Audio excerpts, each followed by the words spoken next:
I want to talk about the matchup between the Patriots and the Rams. Mm-hmm. I look at it on paper and say the Rams are far more talented. Am I crazy? I think that the Rams have a more talented roster with more star players, and the Patriots are a lot more mundane. But it's scheme and belief versus star players. So look at Marcus Peters, Right. Aqib Talib. The Patriots don't have players like Ndamukong Suh and Aaron Donald. They have Tom Brady and Agent Gronkowski and Julian Edelman. All right, I mean, people think that a lot of fans are saying, I believe in the Patriots are going to win. Some of it because they're mad about the way the Rams won.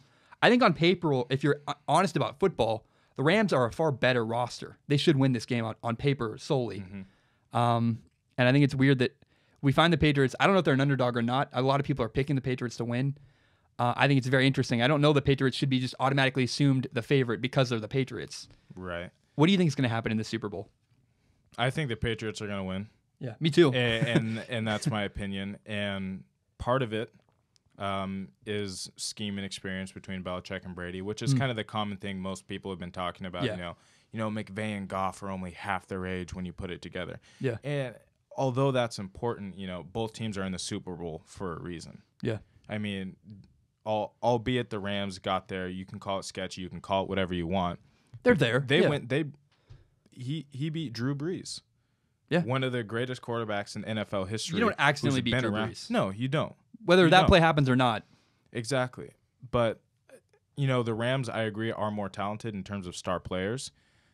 And, yes, I think that's going to be a factor. Yeah. But I think the efficiency that, the Patriots offense operates with is going to not necessarily overwhelm the Rams defense. Yeah. But I think both teams are talented on the defensive end, and it's going to come down to who can execute better on offense.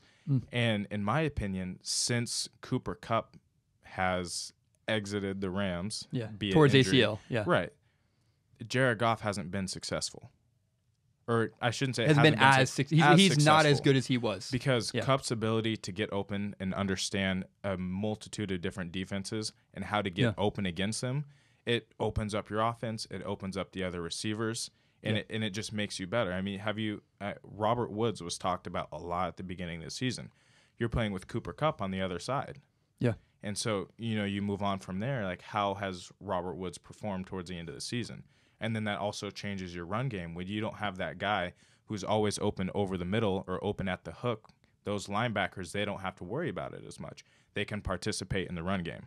Well, Cooper Kupp was Jared Goff's security blanket. On third down, when he needs a play, that's who he went to. Exactly. And so when you don't have that security blanket, you don't have that receiver who is always there. And although you have a running back as great as Todd Gurley is, if the defense doesn't have to worry about Cooper Kupp, it makes it way, way easier to, lock down Todd Gurley, which is very, very hard to do. Yeah. But the Saints were successful. It's possible. And the Rams had to turn to C.J. Anderson. If you look at the way, I think what's going to happen in this game, I look at matchups. The way you beat Tom Brady is with a pass rush. The way you beat Jared Goff is make him beat you. I think at this point of the year.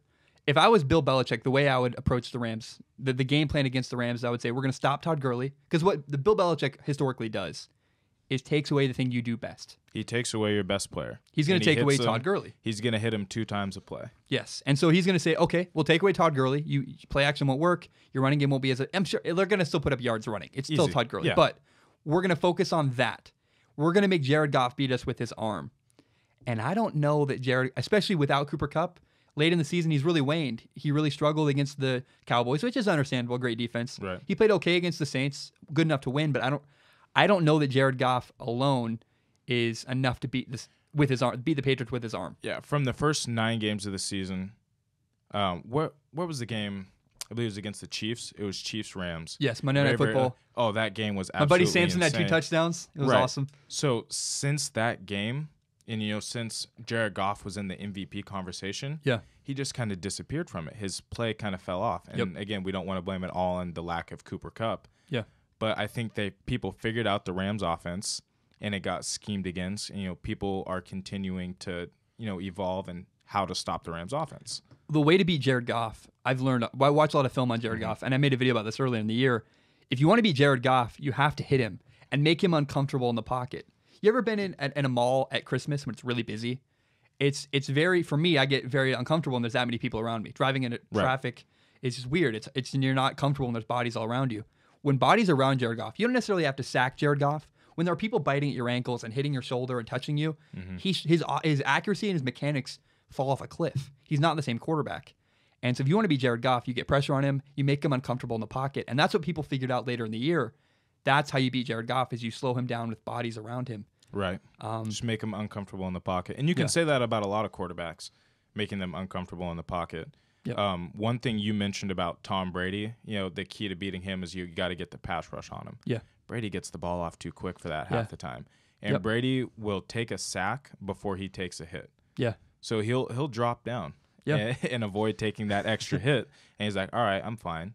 Or he gets it off so quick, it's very, very hard to have a consistent pass rush when you're busting off the ball like you think you're getting to him and the ball is already out for a 9-yard completion every single time. And you just get sick and tired of coming off the ball. Yeah. And, that's what makes the Patriots so annoying.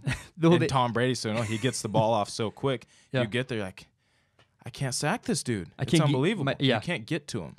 The way the Rams have with the pieces you need to beat Tom Brady. If you look at the Giants when they beat the Patriots twice in the Super Bowl, they built a template where if you can get pressure on Tom Brady with a 4-man rush, not blitzing any extra people, but doing your base defense and hitting Tom Brady, you can beat him.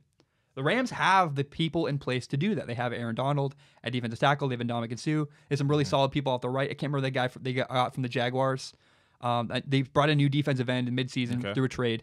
They have the players to hit Tom Brady and get pressure with a 4-man rush. The problem is I don't think the Patriots' game plan is going to be the same we've seen in recent years.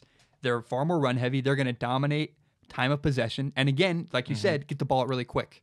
If you dominate, have long 8-minute drives, throw 3-step drops, very quick, get the ball out, that game plan, I don't know what that works anyways. And to me, I don't think people realize the Patriots' ability to take advantage of matchups.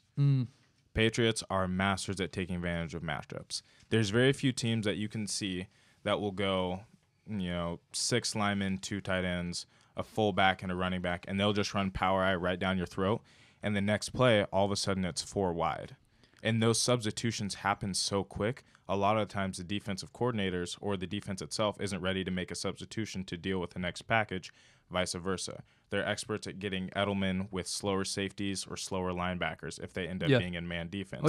They're great at getting, Chris Hogan open against cover 3. Chris Hogan is one of the best receivers against a cover 3 scheme.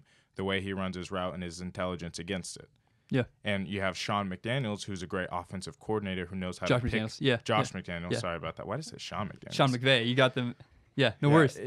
You just have their scheme is just so intelligent in the way they operate. It's not about it's not about having the best players. It's about having the guys who can execute. And Edelman, we shouldn't act like he's not an excellent receiver. No, he's great. Because he gets open and he knows how to get open and he knows where. And Tom Brady expects him to be somewhere. He's there. And it's the same deal with Gronk. It's the same thing with Hogan. And could have been the same thing with Josh Gordon, I think. It's sad. If he didn't have a couple of issues. But their ability to take advantage of matchups on a play-to-play basis is just incredible. There's a real storyline here. You talked about the Patriots' ability to take advantage of matchups.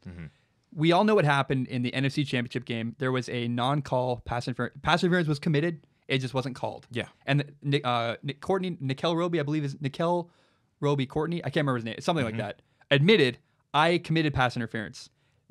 I think pass interference calls is going to be a big theme of this Super Bowl because the refs were made to look like fools. And the refs in this Super Bowl do not want that to happen again. No. And so I think it's very possible. If that guy comes in the game, I'm throwing the ball at him. I'm attacking him. And we all know do you know who Marcus Peters is? Yes, of course. You do. They might not listen to the podcast. Marcus Peters is a historically undisciplined corner. And what I mean is he makes great plays, but he'll risk a lot to go get an interception. Feeds right into the Patriots. Yes. And so you're going to attack Marcus Peters. You're going to attack Nickell Robey Courtney, I think is his name. You're going to attack that guy. And I really, truly believe that pass interference and weird play calls and some outside play by the Rams they have great players. Aqib Talib's very disciplined, but I think it's actually a weakness because of what happened in the NFC Championship game.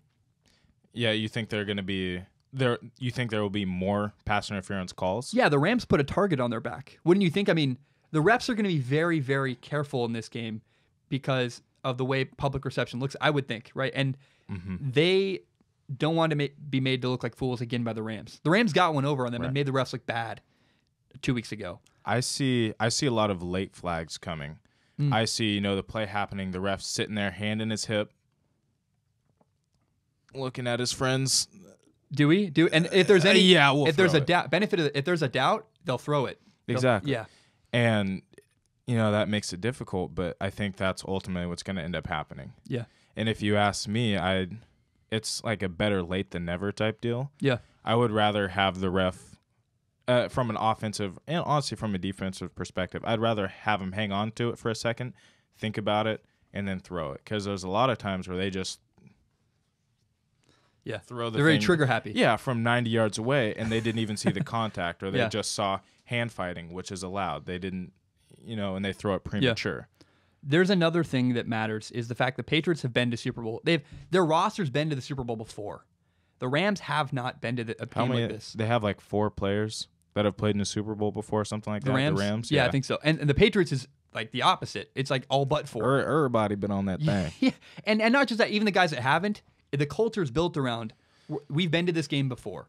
I want to make a comparison. You played a game at Autzen Stadium last year. You played for Portland State. You played at University of Oregon in Eugene, Oregon at Autzen Stadium. That's a big game for a Portland State team. That's a really big. Huge. It's like a Super Bowl like level experience. I'm sure guys are nervous, and if you haven't been there before, is that a real thing? Because I look at the Rams. If I want to say this for a minute first, is that the Rams might be nervous. The Patriots have been there before. Everyone gets nervous for the Super Bowl, but the Patriots might get more comfortable more quick. Comfortable more quickly. Is that really when you played at Oregon? Was your team nervous? Do you think nerves played a part early in that game? And how do you figure that out? I think we were honestly more nervous during warm-ups for that game, just because you walk out there and you're sitting down on Rich Brooks Field. You got everybody like up in Autzen. Like people come early to watch the Ducks warm up. Yeah. Oh, yeah. And there's just so much energy around it, and that's cool. But by the time you come out of the tunnel, like you're just competing. And there's there's some nerves, but a lot of it's just like the butterflies you get before every game. Yeah. Yeah, is there more people watching? But at the same time, football is football. Yeah. And what Barnum and Nigel Burton did a great job of doing when they've been coaching is we play FBS teams a lot. Yeah. And so beat Washington State recently. Yeah, it'd be a couple years ago. Yep.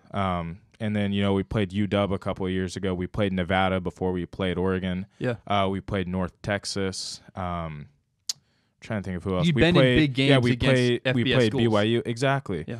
And Yeah, so, you did. I watched that game on TV. Yeah, and so we have that experience, and a lot of the players, just like we're talking about, we've seen and we've played FBS level teams. So you played more the Patriots role where you'd been there before, right? Not in quite the same way, but it's the same concept of we've seen it before. We've seen big crowds, full stadiums. Yeah. So it's not that star-striking anymore. Yeah. When like a freshman comes, if a senior's done that before and a freshman's nervous, does that help to have older veteran players who are able to say, hey man, here's how it's going to go? Does that help to have guys who've done it before? It definitely helps to have guys who have done it before. Yeah. Is that a disadvantage for the Rams then because they haven't been there before? I don't think they'll be. Because people say, I don't think they'll be nervous. Historically, people say no matter like the Super Bowl is just a different game. Yeah. They're fine all through the playoffs. They've never been nervous, and they get to the Super Bowl. It's bigger. It's brighter. They've lived their whole lives waiting for this moment. Yeah. And they shit bricks, to be honest. They fall apart. I mean, it is the one game that matters. Yeah. Like when you finally make it there, like that is the last game of the season. There's no next week. Like this gets you a ring. This gets you notoriety. Gives you a shot to get in the Hall of Fame, kind of depending on who you are. Like the Super Bowl, you're right. It's just such a different game. It's like the college football playoffs. Yeah. Like you play in the first round, like you might have been there before. But when you get to the national championship, it's a completely different Experience game. matters. Yeah. Well, so let's determine now. Does it help the Patriots? They've been there before, and does it hurt the Rams? It helps the Patriots that they've been there before. I don't think it hurts the Rams as much as other people are probably going to think. Okay, interesting. I think that they have. Because football is football. I think they have enough experience. Just from being NFL players. But yeah, it'll actually be interesting to see. I'm not really sure how to answer that one for the Rams. It's okay. Yeah. Well, that's a storyline to watch. The last thing I want to say is about the Super Bowl is that it's been really fun to watch Tom Brady in interviews. He's very coy and very different than we've seen before. There was an interview with Jared Goff where the guy said, "What advice would you give Jared Goff?" He goes, "I'm not giving Jared Goff any advice." And then he was talking about LeBron James and made a joke. He's like, me and LeBron are very similar athletes. And like, he just is very comfortable and relaxed. And we saw last year, he's been in Super Bowl 3 years in a row. Last year in the Super Bowl, Tom Brady had something to prove. He had like this, he was angry. He appeared to me, he was not as relaxed and open. This is a different Tom Brady we've seen before. And maybe he's reached a point where he's emotionally mature enough to say, I don't need to be the underdog to still have fire and still be competitive. I'm just wondering, I think that might be a strength for Tom Brady is he's comfortable. He's got nothing to lose anymore. He's old. He's been here before. He's got, what, 5 rings? Yeah, yes, we're not seeing angry Tom Brady we've seen in the past. I don't think, well, I mean, if you look at it at their, like that press conference they had before they took off, I mean, he's sitting there screaming, we're still here. Yeah. And the Patriots this year, like you said, you were surprised that they made it to the Super Bowl. Yeah. They've kind of adopted this underdog mentality this year. Yeah. You know what I mean? But don't they always have, like Brady always has that, doesn't he? I mean, they always tell him, Julian Edelman, there's, from the game, against the Chiefs, he's running by him like, that's a great ball, you're too old kind of deal. Yeah. They like that chip on their shoulder. Yeah, you always want to have a chip on your shoulder. You always have something to prove. And to me, I think it's Tom Brady kind of deflecting how he feels in terms of, like he actually is kind of an underdog. If, like you talked about, you look at the rosters, Rams win on paper. Would his comfort be terrifying? If I'm the Rams and I see Tom Brady, so in that interview, he talked about, I'm not going to help Jared Goff. Then he just gave credit to the Rams. Said they have the best defensive line in football, a bunch of great players. He talked them up. If I'm a Rams player and I see how comfortable Tom Brady is right now, I'm terrified. Do you feel that way too? Like I would be like, ooh, it's still Tom Brady, and he's just got a different level of comfort than we've seen in the past. I don't think most of them are paying attention to it, honestly. Yeah. A lot of players are going to shut out media or shut out. Do they really? Anything you that's think not like if they write an article about you, do you read it? Yeah. Yeah. Of course. But, all right. About myself, yeah, because I want to see how I'm portrayed. What about Portland State football? Well, if I'm probably involved in it, yeah. But I mean, that's your team, right? When they talk about it, but when they write an article on Tom Brady, Aaron Donald's not reading that. He's like, I could care less. That's their team. About what that's their team. You're focused on you. You're watching extra film. You're trying to figure out how to get every edge. You could care less what people say in an interview. Yeah. Unless it's like a Marcus Peters situation from, weeks ago where he's like, yeah, keep talking that kind of deal. Where it's like where you get like a sound bite where you get a specific quote that can really like fire somebody up. If it's not that, then they don't care. So we're agreed. The Patriots are going to win. I think it's a disadvantage for the Rams. Their youth.